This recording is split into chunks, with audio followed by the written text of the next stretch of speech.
ये सिर्फ एक शहर नहीं है, ये उस जीवन का एक प्रतीक है जहाँ मौत भी एक उत्सव है। जी हाँ बाबू, यही असली बनारस है।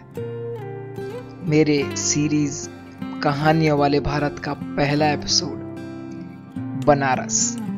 जागो रे, देखो रे, दुनिया ये देखो रे।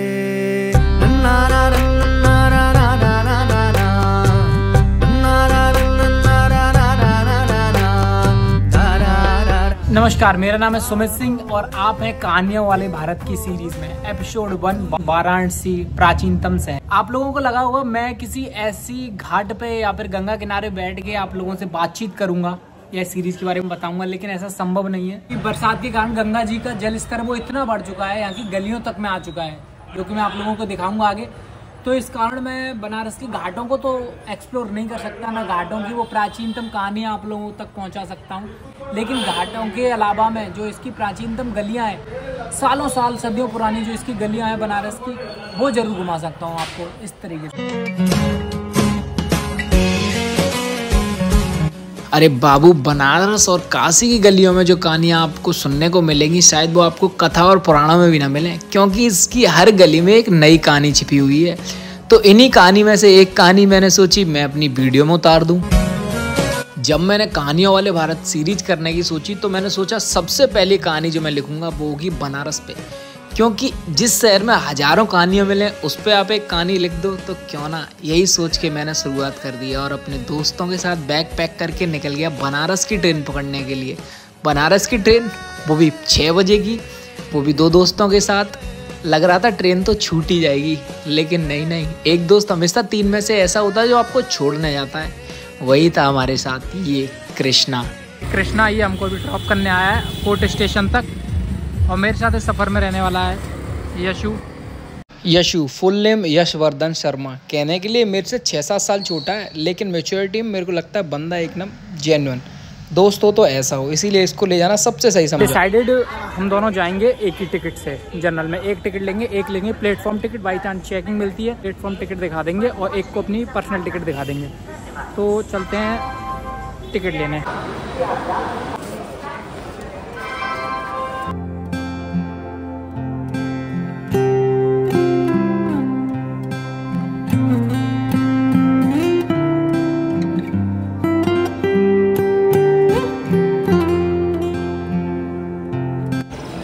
तो सफ़र बनारस में जो हमारा पहला एपिसोड है, उसमें हमारा सीधा सिद्धांत था, हमको जाना था बनारस। हमारे साथ में जाने वाला है यशु, जिसे आप जानते हो, मैं वीडियो में दिखा चुका हूँ। लेकिन अभी हमें आगरा फोर्ट पे। आगरा फोर्ट इसका नाम क्योंकि ये राइट बिहाइंड आगरा का जो फोर्ट है उसके जस्ट सामने ये स्टेशन है, इसीलिए इसको बोलते हैं आगरा फोर्ट। टिकट हमने ले चुकी है। टिकट यहाँ से लेने के बाद 10 मिनट बाद ट्रेन आने वाली है, उसका हम निकल जाएंगे। जब तक आप लुत्फ उठाइए आगरा फोर्ट स्टेशन का।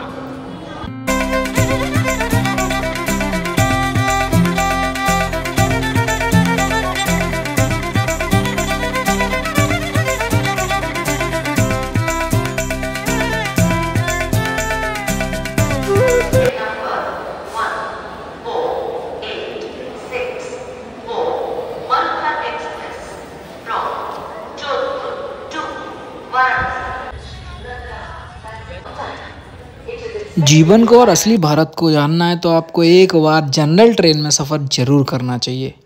मतलब कि लाइफ लेसन सीख आपको मिलेगी उसमें, हर तरह के लोग देखने को मिल जाएंगे। यही हुआ मेरे साथ। तो ट्रेन हमें मिल गई है मरगर एक्सप्रेस आगरा से बनारस के लिए, और ट्रेन इतनी साफ और स्वच्छ और खाली है, आप लोगों को दिखाता हूँ। आइए एक मिनट। पूरी ट्रेन खाली मिली है, पूरी ट्रेन पहली बार, वो भी जर्नल में। आप लोगों को लगता है इतनी आसानी से हमको खाली मिल जाएगी? इसकी सच्चाई ये नहीं है, ये है। जब मैंने जर्नल में पहली बार सफ़र किया था, यही सोचा था ट्रेन आएगी, बैठूंगा, मस्त बैठ के जाऊंगा। लेकिन ये जो लाखों लोग प्लेटफॉर्म पे इंतजार करते हुए दिख रहे हैं ना, उनकी आंखों में जो उम्मीद है कि भारतीय रेलवे आएगा, उसके पीछे जो 2 डब्बे लगे हुए हैं उसमें बैठ के वो अपने घर तक पहुंचेंगे, कोई अपने घर से काम तक पहुंचेगा। इन्हीं उम्मीदों का बोझ लद कर जाता है इन भारतीय रेलवे के जनरल कोच के डब्बों में। आप लोगों को लगता होगा ये सफ़र तो बहुत अननोइंग है, बहुत बेकार है, लेकिन आपको असली भारत, असली जीवन का सफ़र इन्हीं जर्नल डब्बों में देखने को मिलता है। हर तरह के लोग और उन लोगों की कहानियाँ, इसीलिए तो इस सीरीज़ का नाम है कहानियों वाला भारत। जब तक मैं इन लोगों की कहानियाँ ही आप लोगों को नहीं बताऊँगा तो क्या फ़ायदा।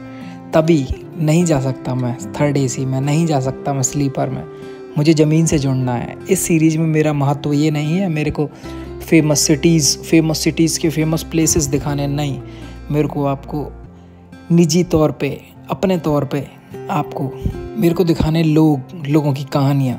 अब इस गान को यहीं ख़त्म करते हुए वापस निकलते हैं अपनी सीरीज़ पर और पहुँचते हैं बनारस स्टेशन सुबह के 10 बजे। पाप और पुण्य की उड़ती यहाँ चिड़िया है, जैसा कर्म तेरा वैसी दिखती ये दुनिया है।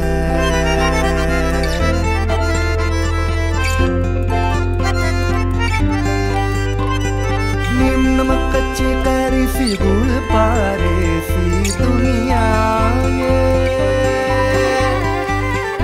कहानियों वाले भारत के पहले एपिसोड में हम बनारस पहुंच चुके हैं दोस्तों।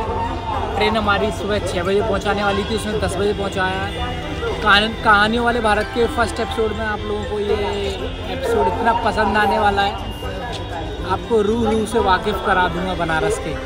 चलिए मेरे साथ। बनारस आता है सबसे पहले उसका मन विचलित होता है कि बनारस के घाटों पे चलते हैं, तो हम भी उन्हीं में से एक थे। चल दिए इन बनारस की पतली पतली गलियों से होके घाटों की तरफ, लेकिन वहाँ जाके हमारे लिए इतनी गलत चीज़ होने वाली है। वैसे मेरे को गलत चीज़ तो नहीं बोलना चाहिए, सच कहूँ तो जब मैं घाटों पे पहुँचा तो घाटों की हालत कुछ ऐसी थी, मतलब गंगा जी अपने फुल प्रकोप पे थी। उन्होंने घाट, उनकी गलियाँ हैं ना बनारस की, वो तक डुबो रखी हैं। लेकिन हम पहुँचे अहिल्याबाई घाट, क्योंकि वही एक जगह मेरे को लगी जहाँ से मैं थोड़ा बहुत तो घाटों के दर्शन कर ही सकता हूँ। वहाँ पे लेकिन घाटों के नाम पे एक हनुमान जी का मंदिर, 4 पुजारी और हमारी एक अंग्रेज बहन, यही लोग देखने को मिले। बनारस में पानी सबसे पहले 1 सीढ़ी छुए, चाहे 2 सीढ़ी छुए, फिर पूरा घाट डूब जाए, उसके बाद गलियों में क्यों ना आ जाए, बनारसियों को कोई दिक्कत नहीं है, क्योंकि बनारसियों की शाम जब तक नहीं होगी जब तक गंगा आरती ना हो। वही हुआ था इस बार, मतलब कि पानी गंगा जी का इतना ऊपर आ गया, लेकिन गंगा आरती वो निश्चित होनी है, क्योंकि असली बनारस आपको शाम को 6-7 बजे बनारस घाट पे देखने को मिलेगा ही मिलेगा। घाट होना हो पर गंगा किनारा होना चाहिए, और बनारस में गंगा का किनारा मतलब कि बनारस और बनारस का असली महत्व वहीं से है। माँ गंगा और बनारस का पुराना रिश्ता सालों साल से चला आ रहा है। ब्रह्मा जी ने खुद बसाया है इस शहर को, शिव जी खुद रहते हैं यहाँ।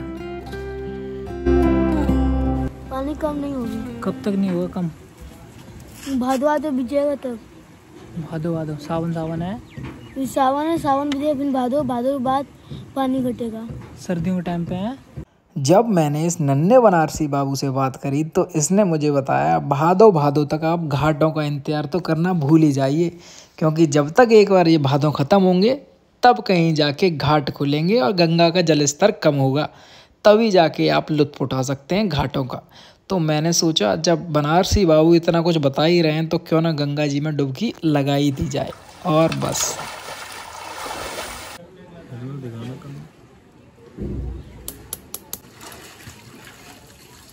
बनारस में घाटों की हालत कुछ ऐसे हैं, दूर दूर तक सारे घाट एक तरीके से डूब चुके हैं, लेकिन अभी जो अहिल्याबाई घाट है उसमें थोड़ी सी स्पेस है, तो यहाँ पे अभी हमने गंगा स्नान कर लिया। बाकी गंगा का प्रकोप इतना बढ़ गया है कि सारे घाट ज़्यादातर डूब चुके हैं।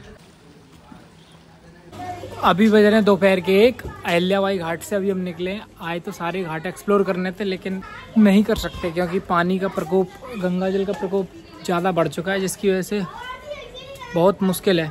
अभी हमारे पास आप लोगों को दिखाने के लिए केवल बनारस की गलियाँ हैं। जब आपको बनारस में कोई ना दिखे तो आप सिंपल एक चाय की दुकान पे रुकिए, क्योंकि पूरे बनारस की चर्चा जो उस चाय की दुकान पे मिल जाएगी वो कहीं नहीं मिलेगी। तभी हमने आगे बढ़े ही थे, बोले भैया के बाबू चाय पी लो। हम रुक गए और बनारस की गलियों की चर्चा, वहाँ पे साधु संत बैठे थे, उनसे शुरू हो गई उस चाय की दुकान पे। चाय की चर्चा चालू हो गई और उसके बाद क्यों कुछ नहीं मिलता है, उसका कारण है हम एक जगह बैठे हैं। तुम आज दुर्गा माई के 10 साल दर्शन पूजा किए, अब चले गए क्या बोला संकट मोचन 10 साल किए, तो ऐसे ही से तुम्हारा जीवन खत्म हो जाएगा, कुछ नहीं मिलेगा। इसको पकड़ लिए ना, एकदम पकड़ लो, एकदम हटो मत। जैसे हम 5 बजे उठे भोर में और आपका खाली पैर छू के रोज हम घर चले जाएं, मांग नहीं रहे हैं कुछ, देखो कुछ नहीं मांगेंगे आपसे। 1 महीना 2 महीना 6 महीना साल भर के बाद तू खुद हमें पकड़ ले बा, पकड़ के कबा के बोल तो है का चाहत, ऐसा तुम्हार भाव हुई तबे मिली। बनारस की इन छोटी गलियों में असली महत्व तो यही है कि आप इन गलियों में जब घूमेंगे तो जायके की खुशबू आपको सुनाई देगी। मतलब कि यहाँ का जो फास्ट फूड है, खाना पीना है, वो बहुत बेहतरीन है।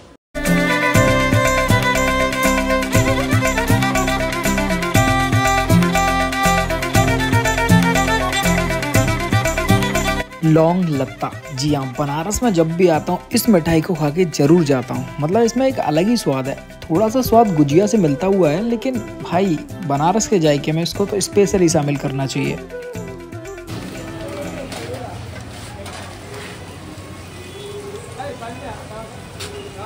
एक नंबर है लौंग लत्ता।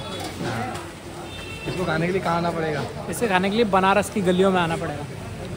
लौंग लत्ता लोग, अगर आप लोगों को बिना खाए स्वाद जानना है तो समझ लो आप गुजिया खा रहे हो, गुजिया कोई से भरी हुई,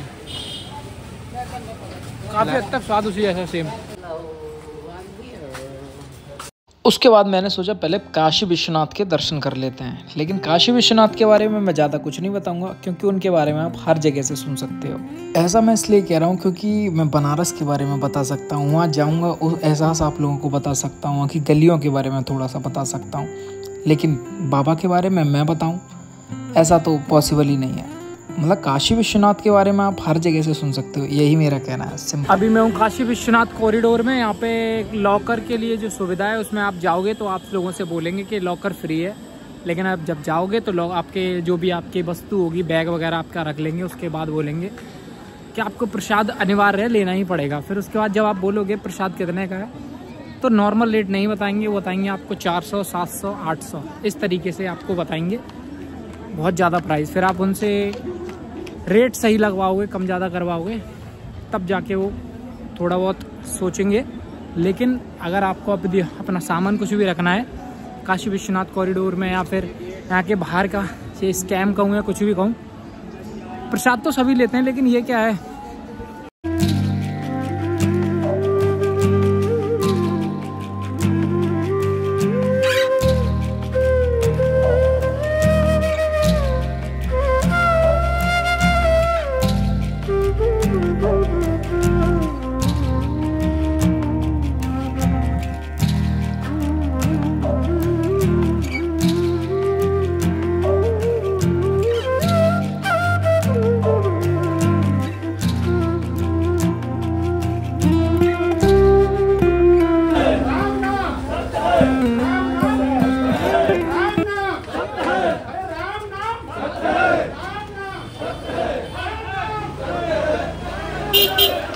लास्ट क्लिप देख के आप लोग अंदाज़ा लगा चुके होंगे अब मैं किस घाट की बात करने वाला हूँ।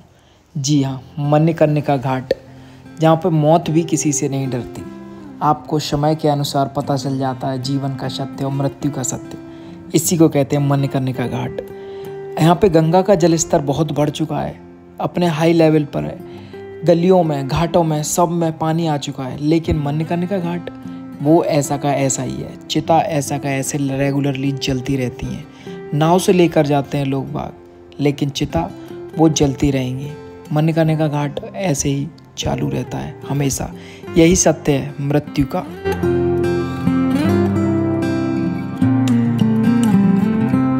जब काशी आओ तो मणिकर्णिका घाट जरूर आना और यहाँ बैठना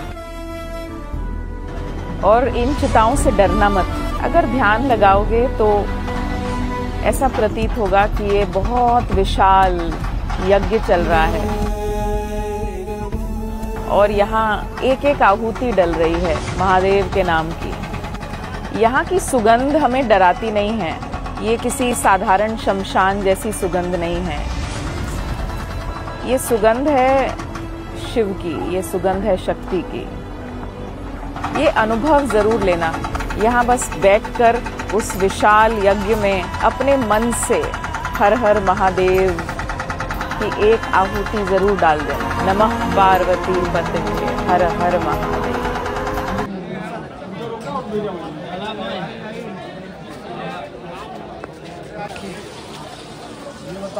दुनिया का एकमात्र मतलब कि ऐसा शमशान घाट। जीवन और मृत्यु के बीच का जो अंतर है या फिर जो हम एहसास नहीं कर पाते अपने जीवन में रहते हुए, वो एक बार काशी आओगे तो आप लोगों को एहसास होगा कि मतलब कि मृत्यु का सत्य क्या है।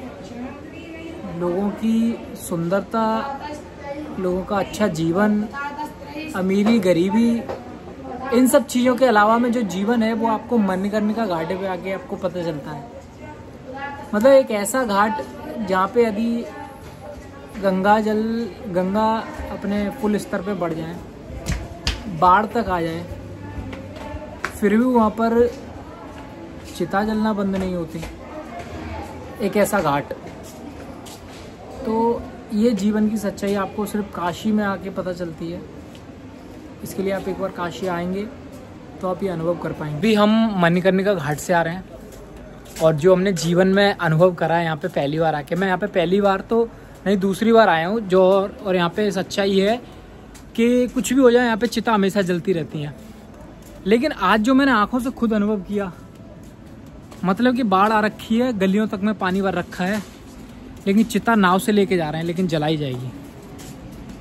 ये जीवन की यहाँ की सच्चाई है। और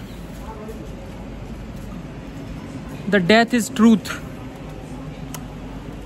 मौत सत्य है, ये एक दिन सबको स्वीकारना है।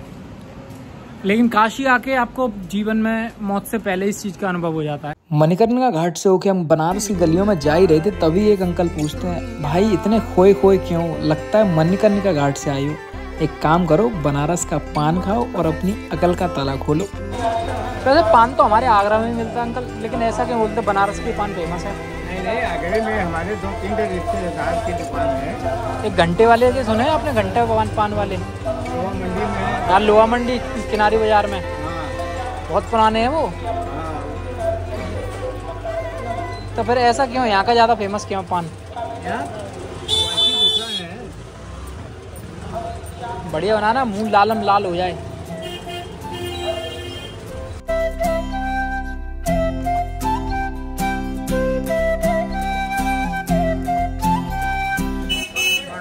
बाबू पान नहीं खाए तो क्या फायदा। अब बारी है बनारस के चाट पकौड़े दिखाने की, कितना टेस्टी और स्वादिष्ट है और कितना फेमस है, अभी पता चल जाएगी।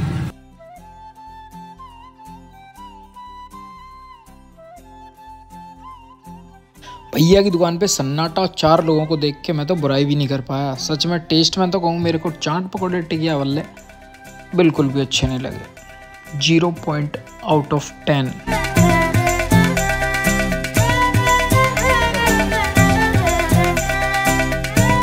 मैं उम्मीद करता हूँ आप लोगों को एपिसोड 1 कहानियों वाला भारत का बहुत पसंद आया हो। अगर ज़रा सा भी पसंद आया हो या मेरी वीडियो में थोड़ी सी मेहनत दिखी हो तो आप एक कमेंट कर सकते हो, लव बनारस या फिर कुछ भी इंडिया वगैरह लिख के, एक हार्ट इमोजी कुछ भी सेंड कर सकते हो।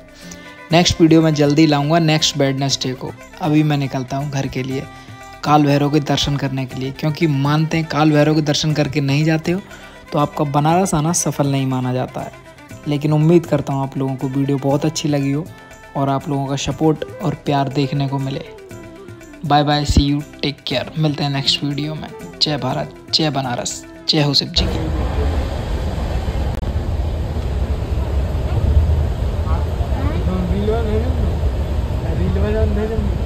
ये हमारे ब्लॉगर साहब सो रहे हैं, पूरी मेहनत कर आए थे आगरा से बनारसी ब्लॉग बनाने।